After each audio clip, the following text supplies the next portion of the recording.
Hello hi എല്ലാ കൂട്ടുകാർക്കും എൻ്റെ പുതിയൊരു വീഡിയോയിലേക്ക് സ്വാഗതം കേട്ടോ. അപ്പം നമ്മളിന്ന് ഇവിടെ ഒരു കാടമുട്ടക്കറിയാണ് കേട്ടോ ഉണ്ടാക്കുന്നത്. അപ്പം പച്ച കളറുള്ള കാടമുട്ടക്കറി. അപ്പോൾ അതെങ്ങനെയാണ് ഉണ്ടാക്കുന്നത് നമുക്കൊന്ന് നോക്കിയിട്ട് വരാം കേട്ടോ. അപ്പോൾ ഞാൻ മുട്ട ഒക്കെ എടുത്ത് നല്ല കഴുകിയിട്ട് കുക്കറിൽ പുഴുങ്ങാൻ വെക്കുന്നുണ്ട് കേട്ടോ. അപ്പോൾ കഴുകി കുറച്ച് ഉപ്പും കൂടി ഇട്ടിട്ടാണ് വേവിക്കാൻ വെക്കുന്നത്. അതപ്പോൾ വേവാൻ വെച്ചതിന് ശേഷം നമ്മളിവിടെ കുറച്ച് ഉള്ളി, പച്ചമുളക് ഒക്കെ അരിഞ്ഞ് വെച്ചിട്ടുണ്ട്, കുറച്ച് തേങ്ങയും ചിരവി വെച്ചിട്ടുണ്ട് കേട്ടോ. അപ്പോൾ നമുക്ക് അതിനുള്ള മസാല ഒന്ന് റെഡിയാക്കി എടുക്കാം. അപ്പോൾ അതിനായിട്ട് ഞാൻ കുറച്ച് ഓയിൽ ഒഴിച്ച് കൊടുക്കുന്നുണ്ട് കേട്ടോ. പിന്നെ ഓയിൽ ചൂടായതിന് ശേഷം നമുക്ക് ഉള്ളി ഇട്ട് കൊടുക്കാം. അപ്പോൾ ഉള്ളിയുടെ കൂടെ തന്നെ പച്ചമുളകും ഇട്ട് കൊടുത്തിട്ടുണ്ട് കേട്ടോ. ഇനി നമുക്കിതൊന്ന് നല്ലോണം ഒന്ന് വഴറ്റിയെടുക്കാം കേട്ടോ. അപ്പോൾ ഉള്ളിയും പച്ചമുളകൊക്കെ നല്ലൊന്ന് വാടി വന്നിട്ടുണ്ട്. അപ്പോൾ നമ്മളതിലേക്ക് കുറച്ച് ഇഞ്ചിയും വെളുത്തുള്ളിൻ്റെയും പേസ്റ്റ് ഇട്ട് കൊടുക്കുന്നുണ്ട് കേട്ടോ.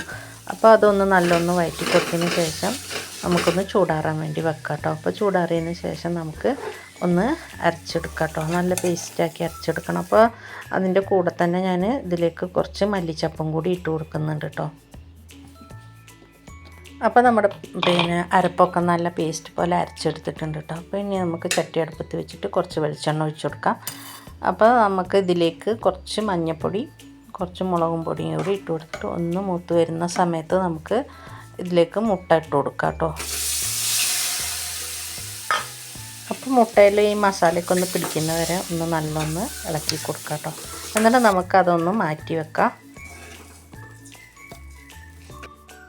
അപ്പോൾ അതേ ചട്ടിയിലേക്ക് തന്നെ ഞാൻ കുറച്ചും കൂടെ എണ്ണ ഒഴിച്ച് കൊടുത്തിട്ടുണ്ട് കേട്ടോ. ഇനി അതിലേക്ക് 2 ഗ്രാമ്പു, 2 പട്ട കഷ്ണം കൂടെ ഇട്ട് കൊടുത്തിട്ട് ഒന്ന് മൂത്ത് വരുന്ന സമയത്ത് നമ്മൾ അരച്ച് വെച്ചിരിക്കുന്ന ഈ അരപ്പ് അതിലേക്ക് ചേർക്കണം കേട്ടോ. എന്നിട്ടൊന്ന് നല്ലപോലെ ഒന്ന് ഇളക്കി കൊടുക്കണം. അപ്പോൾ നമ്മൾ ഇതിലേക്ക് ഉപ്പ് ഇട്ടിട്ടുണ്ടായിരുന്നില്ല. അപ്പോൾ കുറച്ച് ഉപ്പ് ഇട്ട് കൊടുത്തിട്ട് പിന്നെ ആ മുട്ടയും കൂടെ നമുക്ക് ഇതിലേക്കൊന്ന് ചേർത്തിട്ട് ഒന്ന് ഇളക്കി കൊടുക്കാം കേട്ടോ. ഇനി നമുക്ക് ഇതിലേക്ക് ആവശ്യം കുറച്ച് കുരുമുളക് പൊടിയും പിന്നെ അതുപോലെ തന്നെ പെരിഞ്ചീരകത്തിൻ്റെ പൊടിയാണ് കേട്ടോ. അപ്പോൾ അത് രണ്ടും ഞാൻ ഇട്ട് കൊടുത്തിട്ടുണ്ട്. അപ്പോൾ നമുക്കിതൊന്ന് തിളക്കുന്നവരെ ഒന്ന് വെയിറ്റ് ചെയ്യാം കേട്ടോ. എന്നിട്ട് ഇതിലേക്ക് നമുക്ക് തേങ്ങാപ്പാൽ ഒഴിച്ച് കൊടുക്കാം. അപ്പോൾ ഒരു അരമുറി തേങ്ങ എടുത്തിട്ട് അതിൻ്റെ പാലാണ് കേട്ടോ ഞാൻ ഒഴിച്ച് കൊടുക്കുന്നത്. അപ്പോൾ തേങ്ങാപ്പാൽ ഒഴിച്ച് കൊടുത്തിട്ടുണ്ട്.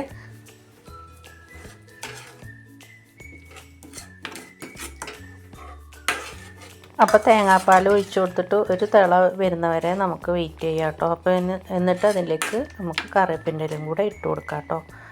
അപ്പോൾ ആദ്യമായിട്ട് വീഡിയോ കാണുന്നവരൊക്കെ ഉണ്ടെങ്കിൽ ഫുള്ളായിട്ടൊക്കെ ഒന്ന് കണ്ട് നമുക്കൊന്ന് സപ്പോർട്ട് ചെയ്യണം കേട്ടോ. അപ്പോൾ എല്ലാവരെയും പോലെ നല്ല എന്താ പറയുക, മക്കളെ നല്ല ചാതുണ്ട് കറി, നല്ല രസമുണ്ട് കറി എന്നൊക്കെ പറയാനുള്ള ഒരു വായി ഇങ്ങോട്ട് വരുന്നില്ല കേട്ടോ. അതാണ് ഇങ്ങനെ അയഞ്ഞ് കുഴഞ്ഞ് പറയുന്നത്.